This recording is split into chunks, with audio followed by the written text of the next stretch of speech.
Man, back. And back, everyone. Welcome, welcome, welcome. Come on in the room. Where's everyone? And share, please. Yes. Land back, Chief Oju. Good morning. Where's everyone? Time to wake up. Time to come get this political education. We should do intros. Did we even do intros last week? I don't think we did. I don't think we did. Land back, everyone. My name is Minister Steen. I'm the Minister of Defense of the Black Hammer Organization. I represent the nation of China, and my pronouns are she, they. And land back, I'm Chief Anye. I'm the Defense Chief of Staff. I'm representing the African and Lakota nations by way of Barbados and the Filipino nation. And I use he, they pronouns. Perfect. Land back, everyone. I saw a comrade or Chief Chrysanthema in the comments. It's Chief Yabe. Yabe. Land back, Chief Yabe. Yes, keep sharing. Drop it in your group chats. Share in those Facebook groups. Send it to, like we said last week, send it to people you're talking to on Tinder, on Grindr. Send it to them. Everyone needs this political education. Keep on coming in the room. Remember to share. And as you're sharing too, get a donation up in there. Drop a donation. I'm back, Roy. And we're talking about this book, Man Back Secretary General Anko. We're still talking about Ho Chi Minh, Down With Colonialism, what we've been reading for the past 3 weeks. Right here, beautiful cover. It looks so good. Great cover. Yeah, they snapped on the cover. Land back, Chief Ina. Good morning. Can I be heard? We saw that sweater. They just got dropped. I'm about to cop one. Yes. Land back, Chief Mace. Land back, Chief Mace. Land back, Teray. Back to Ray. Share. Keep sharing. At least 25 groups. You don't got 25 groups? Join them. Keep joining Facebook groups just to share this political education. Super easy. And do you want to introduce what we're fundraising money for? Yeah, so we're fundraising again, and it's for the same thing. For Build Hammer City, we're building a city with no cops, no rent, no COVID, and no whites. So if you want to be liberated and aid the liberation of our people, please donate to hashtag Build Hammer City. I know we're going to get those donations in because we've been doing it. So post your donations in the chat and I can read them off. Yes. Cash App, Venmo, GoFundMe on Build Hammer City. What would you do in Hammer City? I would... There's so many things I want to do. There's so many interests I want to do. For people who don't know, I like to make art. I don't know if y'all seen it on our Build Hammer City page. There's like these like really colorful looking like earthquake homes that's in I believe Iran. I want to paint the houses in Hammer City. That'd be so cool. Yeah, that'd be dope. Have like revolutionary art on them. I really like plants and like gardening. I would love to do that. I love children. I would love to be like a daycare, I don't know, like a preschool teacher. That would be fun. Anything. I want to do anything and everything in Hammer City. Anything and everything that I can't do here, under colonialism. Because you know how like when you grow up, all they're like, oh, pick one career and this is what you're stuck with for like the rest of your life. You gotta do this until like you die. And they're like, that's it.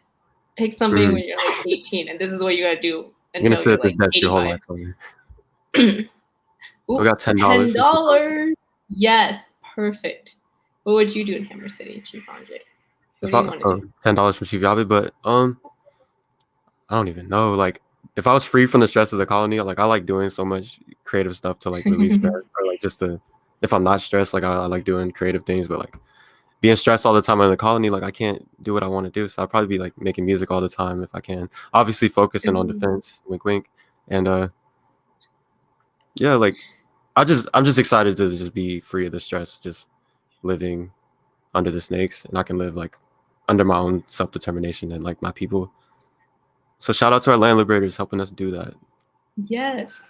Shout out to our land liberator council. Ooh, $10. You already know what to do. Tell them double that. You already know. Chief Yabe, ask them to double that.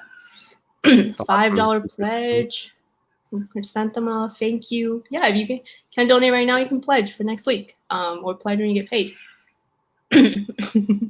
Oh, 5 on it. Thank you, Chief Mace. Love you. I think we're ready to jump in. Mm-hmm. Thank you for all the donations so far, everyone. Don't worry, we're gonna come back. Book Trap trivia. Chief Anye, you got the trivia question this week. Cool. So at a 1956 conference, Ho Chi Minh says how many people have attended mass education classes in the past 6 months? And it's A, 7,200, B, 340,000, C, 1.5 million, or D, 2.1 million. Post your guesses in the chat. Yes, guess. If you guess wrong, you're gonna have to donate or pledge. Yeah.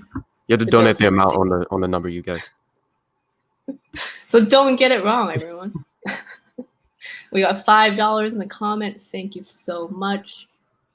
D. Okay, we got D. Right. Y'all notice how Ho Chi Minh, he loves numbers. Yeah. He loves numbers. There's like a whole chapter where he was just like laying out like different numbers. He's a nerd. D. Okay. Okay. Ooh. B. So we got 2 different answers in the comments. Getting spicy. Ooh. Who's right? Who's wrong? Whoever's wrong about donate. Oh, it's D. So whoever that guessed B, you're gonna need to drop a donation. Yeah, sorry. Build Hammer City. That's what y'all get for not paying attention in the book. But yes, they had 2.1 million people attend their mass education classes. In 6 months. In 6 months, 2.1 million, 6 months. I can't wait for that to be us. Right, we're gonna have 2 million people in the book chat. It's 2 million people in the book chat. We're gonna, yes, crash Facebook. Yes, that's her next goal for next week. It's 2.1 million people. Just kidding. Just kidding. By the way. Okay, I think we're ready to jump into the first Read That Back today. Cool. And this one's mine. So it is you must know that our war of resistance is a long and hard but surely victorious one. It is long because it will last till the enemy is defeated, till he quits. The 80-year-long oppression by the French imperialists is like a chronic disease that cannot be cured in 1 day or 1 year. Don't be hasty. Don't ask for an immediate victory. This is subjectiveness. A long resistance implies hardships, but will end in victory. The long and hard war of resistance calls for self-reliance. This is especially true when operating behind enemy lines. The assistance of friendly countries is of course important, but we should not be dependent on it and stay idle. A nation which does not rely on its own strength, but merely looks for help from other people, does not deserve to be independent. And yeah, I mainly like the part of this that, again, he emphasizes like the inevitability of their victory and like how it's not going to be easy, but it's going to be worth it. But I like how he says that, unity from other colonized nations is important, but it can only go so far in the immediate sense, right? And like they can come give you advice, but if you need to do something in the moment, they can't mobilize people to you like immediately. Only you can do that. And so in that sense, like it's always up to like the indigenous people of that land or the people that are suffering under that same boot, like in the same land, up to them to overturn these contradictions. And yeah, like it made me think about our commander Chief Gazi Koza was talking with Booker O'Malley, who's the vice chairperson of the Kenyan Communist Party, and like at the end, we were asking each other, how can we help you? How can we help you? And he referenced Palestine, where we can only do so much to help, right? And like the most we can do is make people aware of their struggle. But they said like when the time comes, if you're ready to fight, like that's all we can ask. But like for now, just help us where you can, because they are the ones there, they're the ones fighting it, and they know the best way we can help them. But at the end of the day, it's going to be up to them to overturn that contradiction. So, yeah. Yes, like Hushagun said in a comment, like only the colonized proletariat will overturn this whole thing. Yeah, I really unite with this quote that you're saying, especially in the end where he said, how, if a nation that cannot rely on its own strength but merely look for help from other people does not deserve to be independent. That's a harsh line to draw, right? But yeah, like viewing the condition where Vietnam is, he knew that they can't that if they cannot be self-reliant, if they cannot be have the strength to defend their own country, they knew that the colonialists were going to come back. They knew that, because that's what they did, right? They declared independence, and it's literally months later, the French came back to fight for the land, and they knew they had to be strong, and they knew even with aid from other people to come in, that aid can stop at any time, right? Or something could happen to their allying countries, and if they need to figure out a way where even without those aid, how are they gonna persevere? And they knew that the only people that they can rely on is themselves, and it's all about that self-determination. And it's really it's really inspiring. It's that we should all be working towards. I missed the comments. Oops. They're talking about Yes, the conversation of the Communist Party of Kenya was amazing. If y'all missed it, it was 2 days ago on Friday. It's on their Facebook page. Go back and watch it. But yeah, we need self-determination, and we need the ability to defend our self-determination, because if not, we knew that people would attack us, and if we can't defend it, our independence or liberation will not last long. It will not be able to be victorious if we don't have self-reliance. And like you said, it was harsh, but you can't really argue with him because he's right. He won. He's right. So you can't really argue with his methods, but and his method led to his people being victorious, and his people still being self-reliant today. His people, still being able to survive today, under the conditions that he helped create. And they are, they're not relying on these other countries, helping them give aid in this pandemic. Rather, they themselves are the ones, also, they're the one that's able to give aid. Yeah, and they have no COVID deaths, right? I think. No COVID deaths. So jealous. And while we're here with 500,000 people dead because our government and the snakes does not care about us, and they never will. And that's why we have to work towards self-determination and self-reliance for our people, for all colonized people around the world. Land back. Land back. Yeah, it's just self-reliance helping Vietnam beat coronavirus. He had that foresight. He saw it coming. He knew if his people's not. COVID. Yes. He knew colonialism wasn't defeated. He knew his people still gonna have to live under these conditions because they're a liberated zone, a liberated country. But he knew that the French was still back in France, and they were gonna go just mess with other people or mess around the world with all their colonial buddies, with all the other colonizers to destroy the world. And he knew he had to make sure his people had self-determination, that they were able to continue to survive under the sea of colonialism. Yes, 500,000 people dead. Awful. And things are still the same. Things are still the same here. Yeah, if anything, it's getting worse.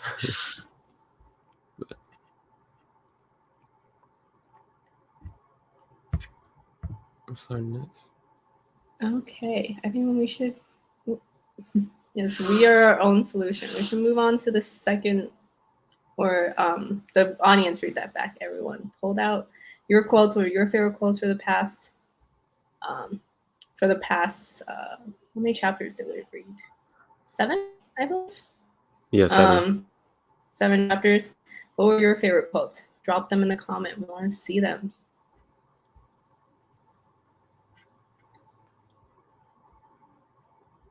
Did y'all read? Somebody got one.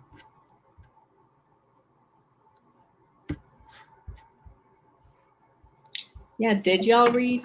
There are so many really good quotes in here. It's always dropping gems. So many amazing quotes. So what were y'all's favorites? Drop them in the comments. if you don't have a comment, drop a donation. That works too. You owe us $5 if you didn't read.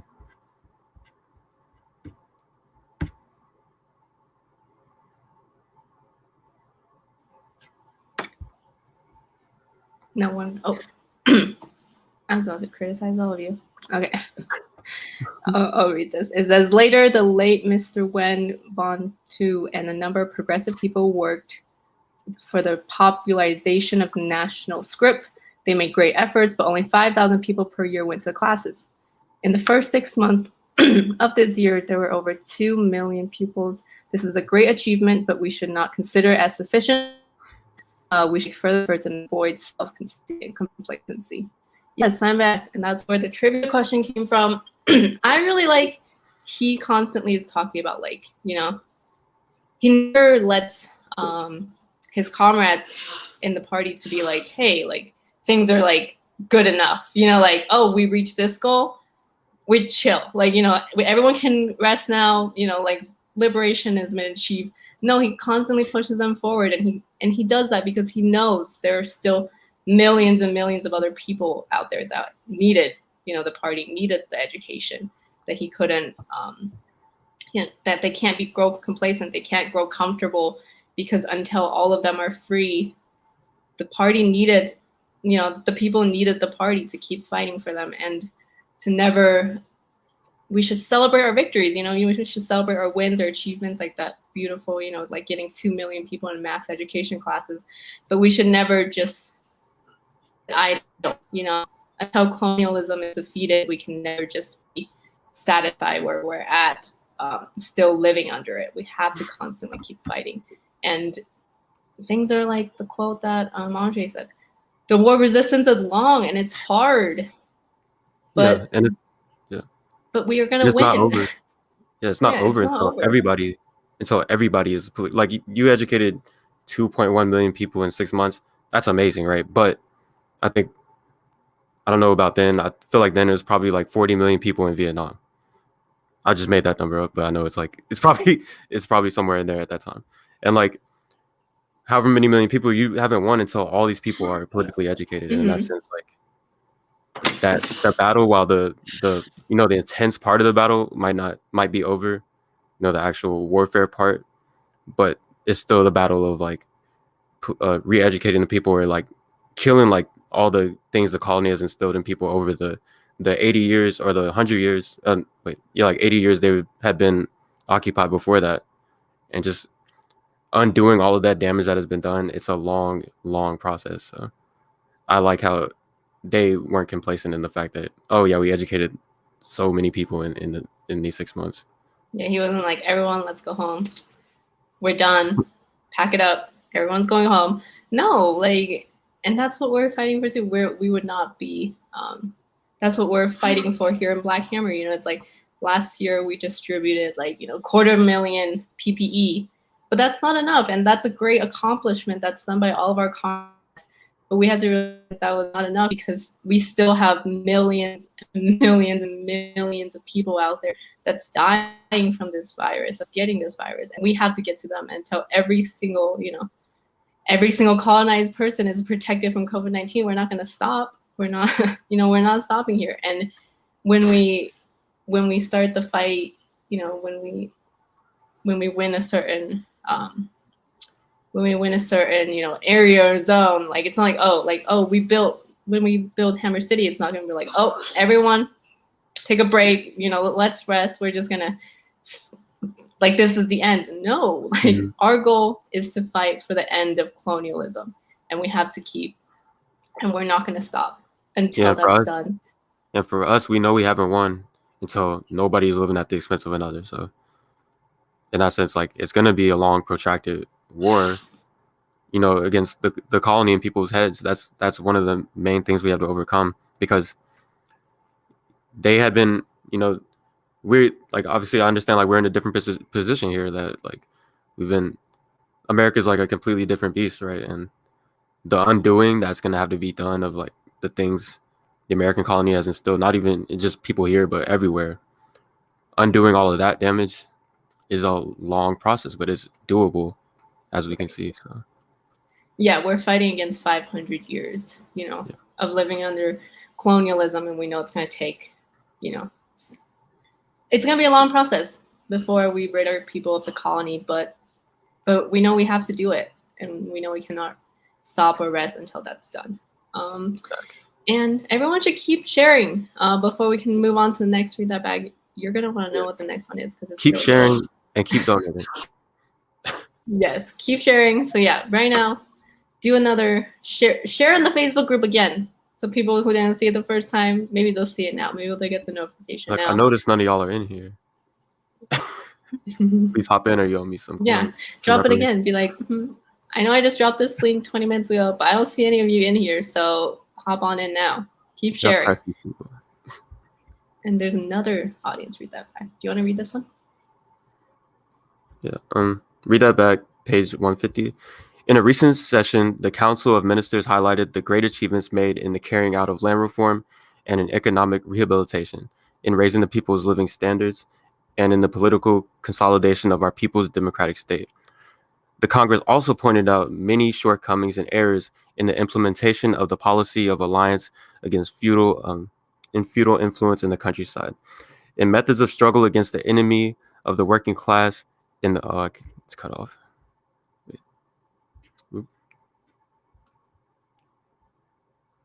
In the methods of struggle against the enemy of the working class, in the implementation of the finance policy, and in the readjustment of organization. Land back. Land back, Chief Yahweh. Thank you so much for that. Read That Back. Yeah, I really like the land reform that they talked about in there. And if you remember from a few chapters ago, when they were, talking about the United Front, right, the Democratic United Front of Vietnam, they talked about, uniting the landlord class as well, right? They were like, right now in this fight against the French, we needed everyone. And their policy used to be when there was first, I don't know, was it the National Democratic Front? But one of the things that he formed, one of the organizations that he formed, talked about like how they had to, they wanted to redistribute land, right, back to the peasants, and then they had to get rid of that line to unite with the landlord class. And now, finally, they were getting to that point where they were like, no, we have to redistribute the land to the people who work it, to people who till it. He talks about how they're only like 5% of the population, but like own 70%. Yeah, them and the colonialists that live there, like own like 70% of the land. Yes. And so in that sense, and they were like allowing people to.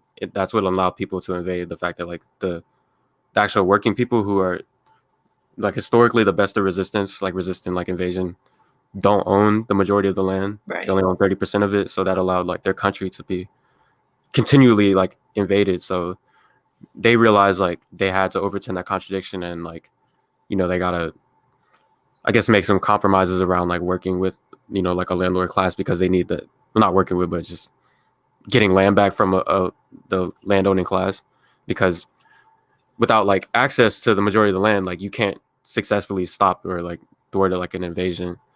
So I like just the material understanding of where they were at and like why they had to do that. I like that. Right. In that moment, they felt like they had to, unite with the landlord class in order to, win this resistance against the French. But then they still, or like the primary contradiction at the time was like defeating, the French invasion. And they were like, right now, we all have to focus on this. And then when things, throughout this long protracted war, he's like, no, we gotta give our people, the poor and working class of our people, their land back. Like they are the one that's been, they're the one that's like been fighting for us. Because remember, they talked about how the peasants were the one that were like giving things to the front lines, giving things to the soldiers, and like and they were starving themselves too, but they were but they gave to like the revolution, and then now they're like, we have to repay our people for the sacrifices they have made. With so little, they still supported our cause, so we have to give it back to them. And and that was always the goal. That was always the goal, because we knew that was his political line from the beginning. But he had to make some sacrifices along the way. But at the end, he still stuck to the political line.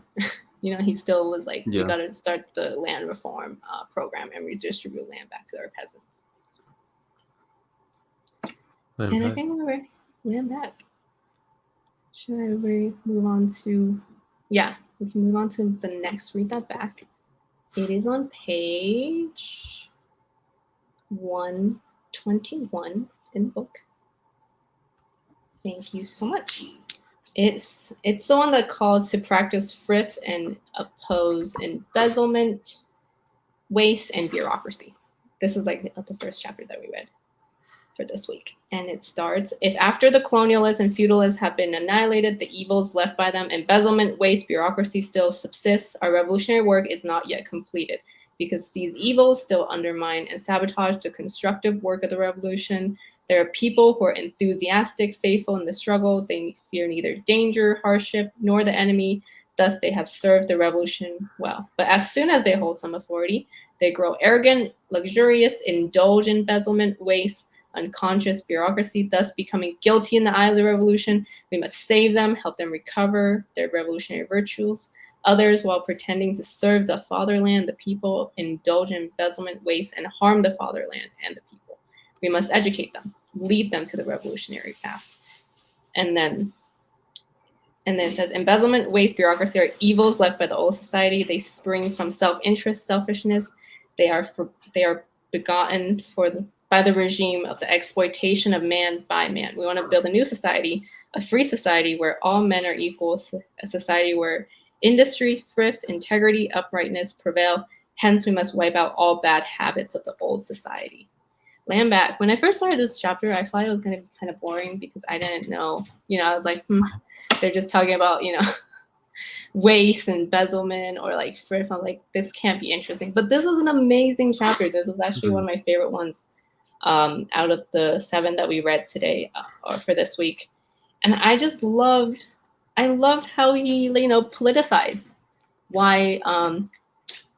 why these things are like an enemy to the revolution, because he's like, we're a country that's been pillaged by the French for like 80 years. Our people have very few things, and they're trying to produce things. Everyone's like fighting for this new world where we are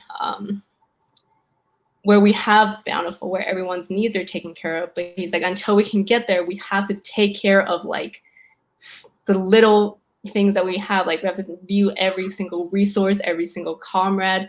He talks about every single envelope that they use. Like, everything is so important during this time of struggle, because we have to save it. We have to like make sure we're utilizing it correctly. He's like, anything that like wastes time, wastes labor, wastes money, we have to get rid of it. Like, we have to get rid of it because we have to be efficient. He's like, we're trying to catch up. We're trying to catch up to like 80 years of like colonial exploitation. We're trying to build our people back up. And right now we have so little, but the so little we have can go so far if we value it, if we take care of it, if we find out ways to do things quicker, faster, better, saving all of our resources, so then we can build up our capacity. And yeah, just the way he like criticized all of his comrades for like for the ways that they mess up. He's like, y'all are not, y'all are assigning things to people that only takes one person to do, but you're assigning it to like 10 other people, and then it takes 10 people to do the work of one. Or y'all are making things so complicated where it takes 2 days to do something versus it should only take 1 day.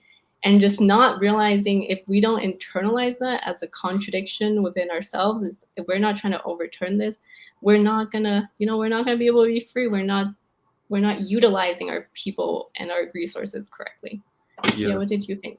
Yeah, it just reminds us that like wastefulness and like liberal use of resources is a construct of the colony. That's something that comes from the colony. It's not something that we naturally did as colonized people. And I unite with that part, and also unite with the fact that they knew that like people had this idea of like leadership that the colonial idea of leadership is that, leadership puts you above everybody else. It puts you in a separate plateau. But as a communist, being leadership puts you more amongst the people. Like, doesn't put you above the people. You're now amongst the people. And like having like the idea that a leadership, I should have a better house. I should have, all this abundance because I've earned this or whatever. That's not the right way to move as a communist. It's not a cadre way to move, and that's not how we move here. And so, overturning that, it brings it back to the last part of like, it's not truly like we have not truly won, so we've defeated like the colony, and that goes into your head as well. So I like how he predicted that and had the means to stamp that out, even amongst high members of the party. So yeah, I like that. Right. Yeah, and like really thinking about it, really thinking about the thing where he's like, until we're rid of that, like when we repeat that behavior, we're living at the expense of another, right? Because we know that every single thing is produced, by our people, and they all work so hard, to produce these things. Like, because in the next part he talks about how like every grain of rice, that the people eat, you have to value it because someone worked to produce that. If you don't take care of that, if you don't think that, you don't place care in that, like how not truly place care in the people. Yeah, and you don't truly value. That makes me think about how they try to separate that too from us. Like they try to not let us see like what goes into the things that we're buying, or like it's hidden from us because they don't want us to have that human connection to it. Where I'm like, damn, like, oh, I threw away this. Like now that labor that made that is now wasted, and that's been completely disconnected to us in this society. Like the fact that so much labor goes into everything, literally anything we buy here. So much labor from colonized people has went into that, and like just harm has been done to people.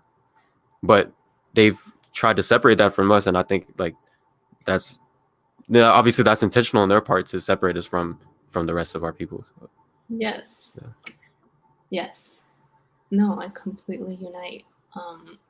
Thinking about like our colonized people and our colonized family around the world. How much labor they put into everything that that builds the life that we live here in the imperial core, and how we, because of our our positioning here, we have to be strategic too about how we utilize the things that they produce for us, so making sure that we're not like that we're taking care of the things we need. Like think about all the food that grows, that gets to us, that that you can just get at your nearest grocery store. Like majority of people here don't know the process of like how much work goes into like growing the food that they eat, that just like seems so convenient to go to the store for. And it's intentional, right? They don't want us to see the horror and the horrendous nature of what goes into producing all the things that we enjoy here. It makes it easy to be wasteful. Throwing away. How dare you? Self-criticism right now. But he does talk about that, because in the next page he talks about how this is part of like democratic centralism, which you're like, fraud and embezzlement, like how does that connect to like democratic centralism? But he talks about how like the government and the party gives the cadres authority to command the army, use money and resources in the war of resistance and national reconstruction. The duty of the cadre is to love and take care of every fighter, to value and save every cent, every bowl of rice, every work hours of their compatriots. Our fighters and compatriots have the right to demand that the cadre fulfill this task, to criticize those who do not. Democracy relies on the masses correctly to follow the mass line. Hence, to be successful, the movement against embezzlement, waste, and bureaucracy must rely on the masses. Like he's like, every single thing is so important. And that includes for those of us who are leadership, like every hour that our comrades puts into the work is so important. We have to make sure we're leading them correctly. We're delegating the things that they need to do correctly, where they don't have to, where we're not wasting their time.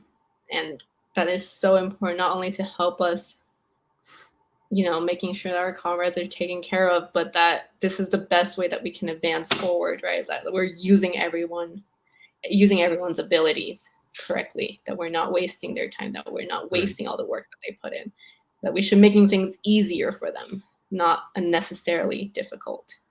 Yeah, because it's already hard living under colonialism.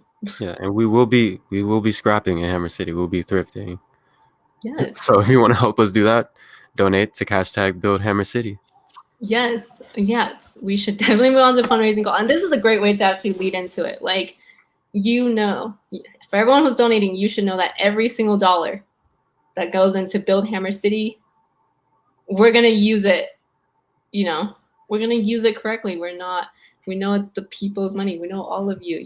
Like whether you go into your colonial jobs, to get this money, whether I don't know whatever ways you hustle in order to get this money to donate to Build Hammer City, y'all worked hard for it. We will take care of resources. Yeah, and if you missed it before, Hammer City, it's a city we're building, free of colonizers, COVID, rent, and no cops. It's gonna be like a bastion of hope for colonized people all over the world, and we're not gonna stop there. So if you want to help us get started and build this city and help liberate your people and my people and all colonized people, donate to #Build Hammer City. Land back. Yes, land back. Yes, we're gonna be thrifty in Hammer City because we know everything, and we're working for our own self-determination, self-reliance, and we'll know how much work that we're gonna put into every single resource that comes out of Hammer City. We're not gonna be wasteful there because we know our comrades and our colonized people work. They work so hard. $5.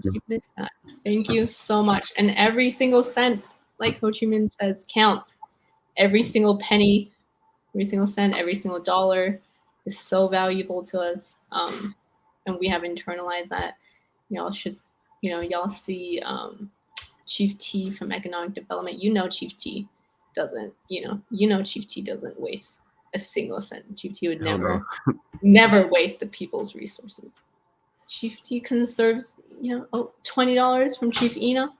Thank you so much. Yeah, I heard that. $20, yes. And our goal is $100, but our goal is $150. Yeah, $150 at a time. But we've been killing this, so they raised our goal. Yes. So we gotta meet the goal. Yeah. Or else we can't get off this live if we don't meet the goal. Yeah. We had to stay here. Yes. It's gonna be a 24/7 broadcast if we have to stay here. Hey, $3 from Mama Bear. Nuestra Tierras. Thank you. Thank you so much. $3. Yes. If y'all got an extra $1, extra $2, extra $3, that's all we need. 25 cents. Yeah, 25 cents. You got a quarter laying around. No, can you even cash out 25 cents? Even though. I think you can do it on Venmo. Right. There you go. There you go. Yeah. I don't know about Cash App, but save the coins. I don't know. Save the coins. They'll add up and then mail them to us. We'll have someone come pick it up. Oh, bro. Yes. Every dollar counts, everyone. Send us your grip money. Someone got that. Who's got grant money? We need more donations, everyone. Do y'all want to get to Build Hammer City? Oh, $4. Yes. Thank you, friend. $4. That's all we need. Don't feel like, you're like, all of us is broke. All of us is broke, but every counts. So,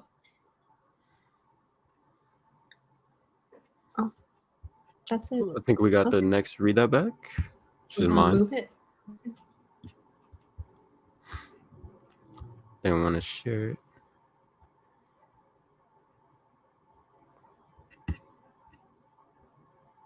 Oh, so it's the audience read that back. Or maybe not. You want to read this one?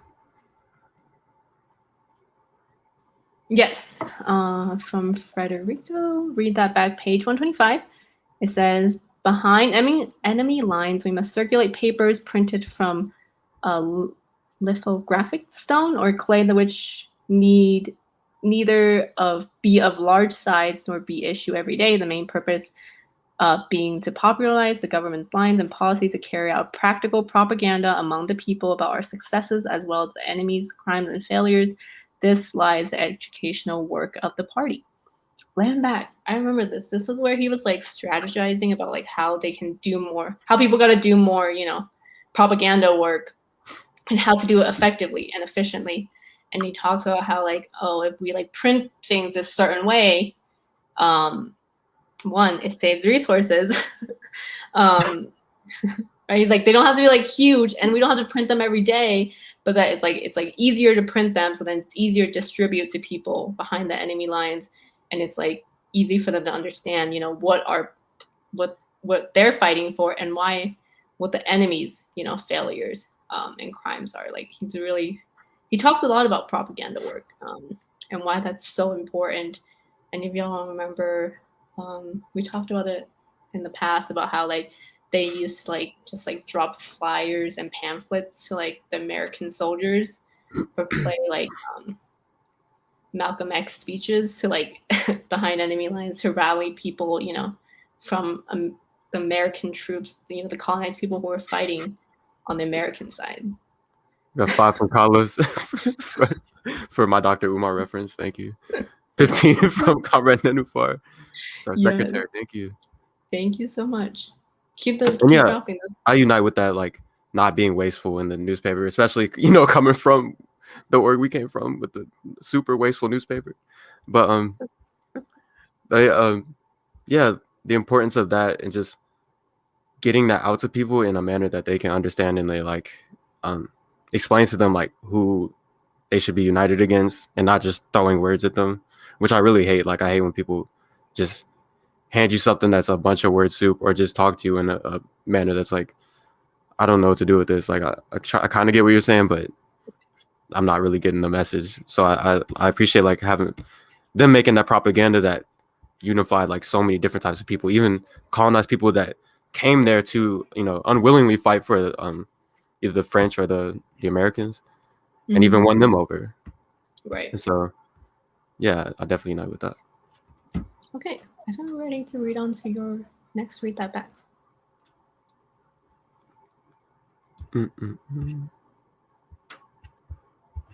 Cool. Okay, so strictly implementing the Geneva Agreements, the government of the Democratic Republic of Vietnam has repeatedly proposed to the South Vietnam authorities the holding of a consultative conference with a view to organizing free general elections to reunify the country. But the U.S. imperialist and the pro-American authorities in South Vietnam, scheming to divide our country permanently, have prevented the holding of free general elections at the time prescribed by the Geneva Agreements. They are acting against the interest of our fatherland and the people's wishes. Yeah, so institutions made by white power will not liberate us. And that's, I feel like people in Geneva are probably scared of me. So like they're never gonna like give you the means to truly overturn it. So like they gave them, this compromise of having a split country, and even them trying to overturn that contradiction of having like this colonial settler government on their land. They wanted to overturn it in a democratic way, a way that the people would unite with. And the fact that even the institution that was created by white power said that, okay, y'all can have this election. But then the settler government was like, nah, because they knew that if they held that election, that it would drive them out of there, because nobody wants their land occupied at the end of the day. And so they know that, and it shows that they will stop at nothing to like take our resources. And the only way to get them out is by force. You can't do it through reform. You can't vote it out. You just got to drive them out by force. And so that's why I picked this read that back.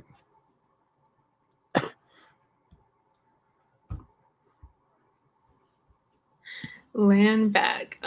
Yeah, full unity. And he's also, if y'all remember, in like the speech that he made when they first formed the Democratic Republic of Vietnam, he talks about he references the French and the like American like Declaration of Independence, like those ideas of like what's it, life, liberty, like pursuit of happiness, like sort of that like the colonizers like, you know, like their facade definition of what like freedom looks like. And here, yeah, like he's struggling for that, right? He's like, and I think ultimately he kind of knows that this wasn't going to work, like, you know, that this reform isn't going to work. But sorry, I lost my train of thought. He tried to like play their game, like they're like, Yeah, he okay, tried y'all to. can have this, you can have this. He's like, I feel like he was doing it. He's like, he knew, like, he's like, whatever, like I'll do it. But like he knew like they weren't gonna go out like that, because they obviously they had that convention. They're like, okay, we're gonna split it up, and y'all can have like an election later to overturn that. He was probably like, yeah, whatever, like I'll do it, like I don't know. I think there were other people.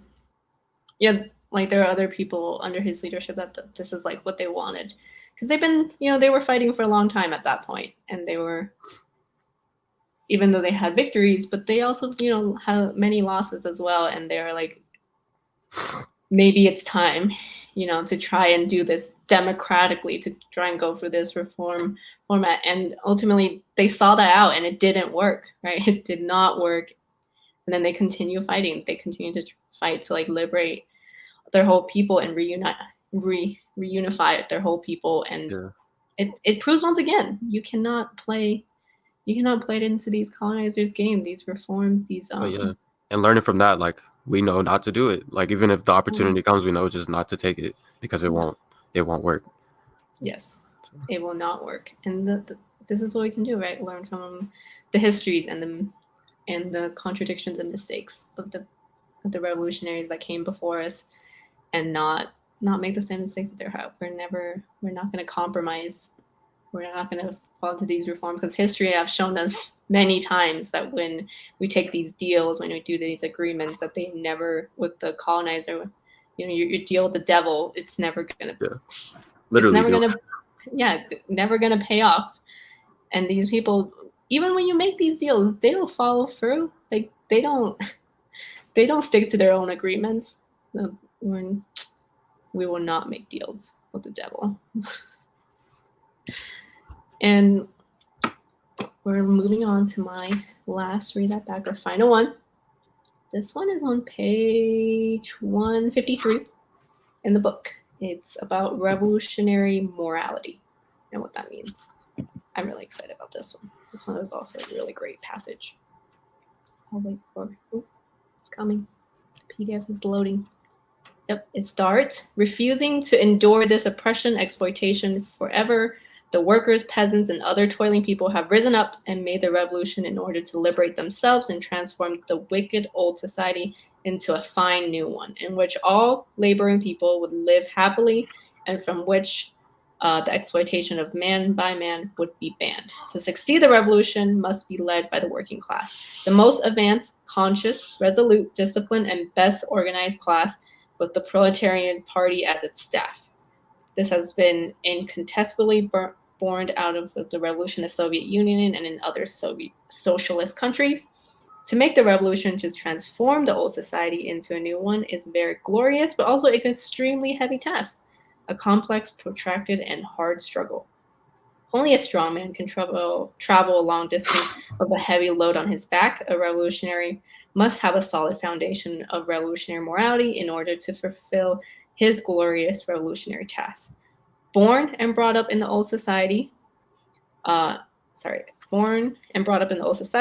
carry within ourselves, to a varying extent, traces of what society in our thinking and habits. The worst and most dangerous vestige of old society is individualism. Individualism runs counter to revolutionary morality. The least remaining trace of it will develop at the first opportunity, smother revolutionary virtues, and prevent us from being wholeheartedly struggling for the revolutionary cause.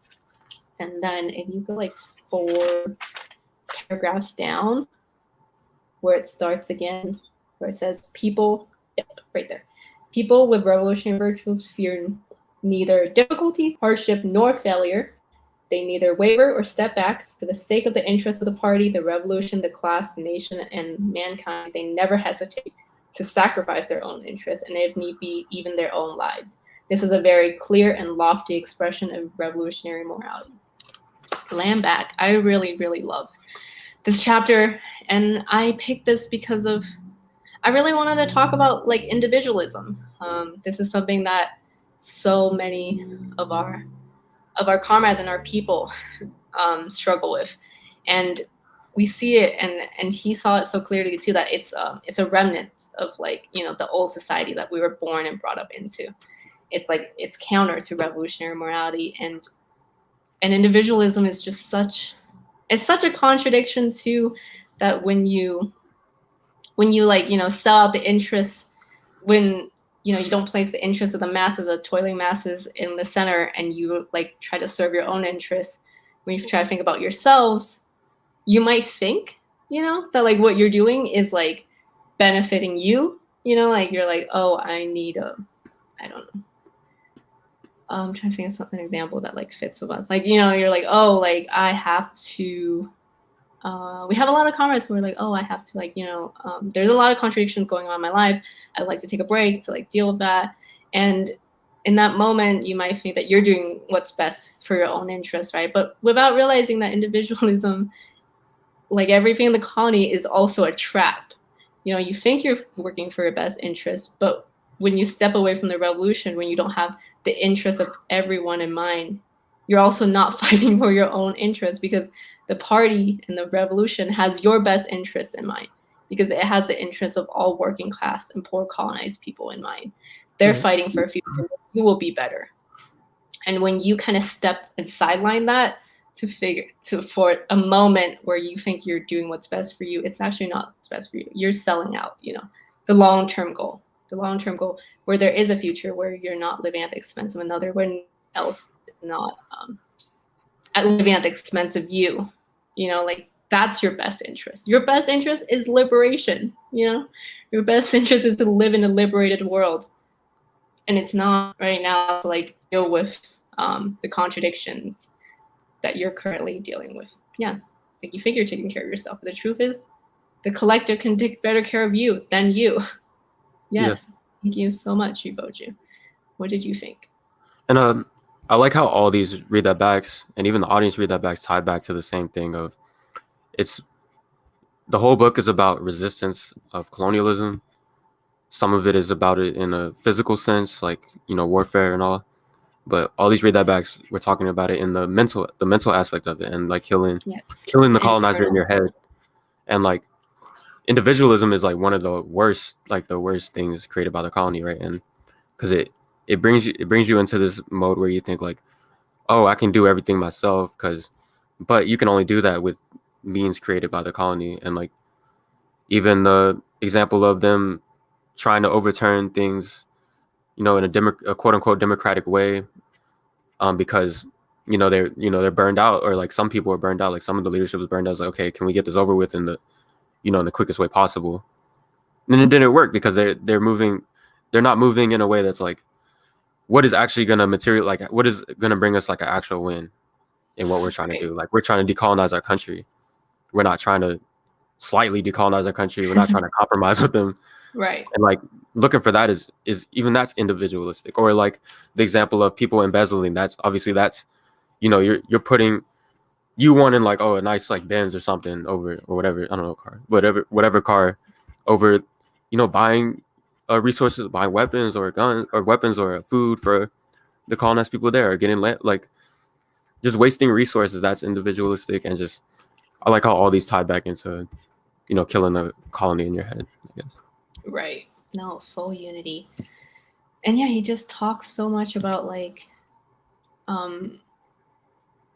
how, you know, this is a fight, yeah, like that all the people have to kind of endure it. And it's not just and he doesn't, you know, he criticizes people for it, but he's helping them politicize, you know, the way forward. He's not, you know, just like, oh, you're being individualistic, like we don't want you in the party anymore. But he constantly has this like sort of undying love and faith in his people that they will be able to overcome this. And he recognizes that this contradiction stems from colonialism, that they can overturn it like everything else, and just why it's so important to overturn it. And he's really honest. He's really honest with his people. He's like, I know this is hard. You know, I know I know that what we're doing here is it's a long task, but he's like, it's going to be worth it. It's going to be worth it. All your sacrifices it's not for nothing, because what we're fighting for is so much better and glorious than what we have now. And whatever comfort that we can enjoy now, it's not long lasting. You know, like you're serving your self-interest right now. It's not long lasting. One day it will run out, and then you still live under colonialism. Like, and that's not what we want. No, that's not what we want. We don't just want a momentary, comfort. We want a lasting liberation for our people, that no one ever again has to live at the expense of one another. And he pushes that point so much too. And yeah, there's other things that he does just really aligns with our 4 principles of unity. Like, he talks about how like the most important revolutionary class is the poor and working class, how they are and the party exists to serve them. They're like the party, its staff, to push for the revolution. And that's our our principle of unity number 4, that poor and working class colonized people, are the leadership in this fight to destroy colonialism. That's what we believe in. So for anyone that's like your first time watching, join us at blackhammer.org/join. Like, if you love Ho Chi Minh and you want to continue this legacy of fighting against colonialism, join us. Like, this is what we're doing here. All these things we read are things that we believe in and have internalized here in this organization, and the views that we're trying to fight for, and for all of us to be our best, like, revolutionary self, right? To embody that revolutionary virtue. Man back. Oh, we're already almost out of time. We should. I think we have some announcements for today. There's something really exciting happening today for our comrades. Oh, another one. No, we should read it. This is too good. You want to read it, Chief Anye? Yeah. Read that back, page 126. If you manage to redress your shortcomings and you do as I said, you will surely gain success. However, you should bear in mind that so long as a single enemy soldier remains on our land, our victory is not yet complete. The failures of the enemy forces, in spite of their better equipment and greater experience, have been due to their subjectivity. So if you guard against subjectivity and are careful not to underrate the enemy, you will win. Land back, Chief Indu. Land back, Chief Indu. Yes, this is such a note to end on about victory, about that we're gonna win, that we are going to win, that we will be victorious, and that until every single enemy of ours is off this land. Yeah, we're not gonna stop fighting. Yeah. And the main thing I've learned from this is that this is a long, long battle. And thinking about it beyond a physical sense of battle, and even like he said, as long as one enemy, one colonizer remains, we haven't won. As long as anybody still has any of the values that they brought to us internalized, we haven't won. As long as they're still being parasized towards us in any type of way, we haven't won. Right. So that's the main thing. Realizing being anti-colonial revolutionaries, what victory means to us is that right. A full victory. No one. No one lives to expect another. Yeah, and this is not something we can compromise on at all. It's not something. Again, it's not something you can vote on. It's not something that can be compromised on. We want to decolonize. We want you out of here. We want your values brought out of here. We want our values back that you stole from us. We want our land, labor, and resources back. And until we get all that back, we haven't won. So I really love Ho Chi Minh. I keep saying that every week. Land back, full unity. I really love this book too. I think the timing of it is perfect for us to read and internalize all these things. And yeah, just how determined he is. And the vision that he's fighting for. He doesn't compromise on it, and he knows how hard it's going to be, but he knows it's going to be worth it at the end. The victory is going to be worth all the hardship that we're going to have to go through, and that's okay. It's okay that things are going to get hard, but the ending is going to be so much better that everything else, it's going to be worth it. But yes, thank you so much, everyone, for all your read-up-backs. There were so many this week. So many. You got some announcements? Yes. Announcement. reparations court. If you're a colonizer that's watching, you don't have a colonizer in your life. This is their way for them to regain their humanity. This is their way for them to fall under the leadership of poor and working class colonized people. This is their place in this, revolution that we're fighting for. It's joining our reparations corps. You can sign up at blackhammer.org/reparations. It's a weekly 2-hour class. It's Sundays at 6 to 8 Eastern. So there's one today. And fees only start at $25. It scales up depending on income. $25 is what, like dinner, like a meal or something. Like this is a small price to pay for all the terrible things that colonialism has done to our people. This is the least that colonizers can do, and this is your first step to regaining, your humanity. This is your fight. If you are tired of living under colonialism and having things done in your name, this is how you can overturn that. And our next announcement. You gonna do this one, Chief Anye? Yeah, so we got our Forging the Hammer coming up today at 3 p.m. Eastern and 12 p.m. Pacific time. Only hammers are welcome to this, but to be a hammer, all you got to do is go to the website at blackhammer.org/join. Hammers are forged in fire, and this Forging the Hammer is about building POAs and like how to correctly make POAs, which is something we need to we all should know how to do, because we all have things we want to get done in a revolutionary sense, and this is going to help us streamline that process of getting things done for all our members. So like I said, it's members only, but it's really easy to join. It's free. blackhammer.org/join. So yeah, join us at Forging the Hammer at 3 p.m. today. Yes, and you need a plan. You think Ho Chi Minh did all this without a plan? You think they educated 2.1 million people in 6 months without a plan? No, they had plans. Yeah, so no, they showed up. They didn't just like walk outside and was like, okay, we're just gonna talk, like shout at the street and then bam. No, obviously they had a plan because they collected all those numbers. So if you want to do that, come to this Forging Hammer. It's super important to make plans. And yes, next week we are gonna be reading section 40 to 49, and it'll be our last section. It's gonna be our last week. Sad. But y'all are definitely gonna be here because we gotta finish strong. So please come back next week. Read chapter 40 to 49. We're actually getting to a really good part. This is the part where they win.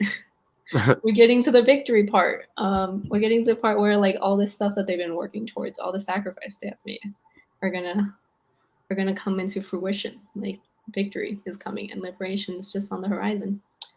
Do we have the number of how much money we raised today? I forgot to do it last week. Sorry. But I remember this week we can get how much money we fundraised for Hammer City. Sorry, y'all. 106. Math is being done. 105. 105. Can we get some last minute donations? Like yes, last minute like donations. 230 last week. Y'all splurged this month. We're gonna have to make it up for next week. Yeah.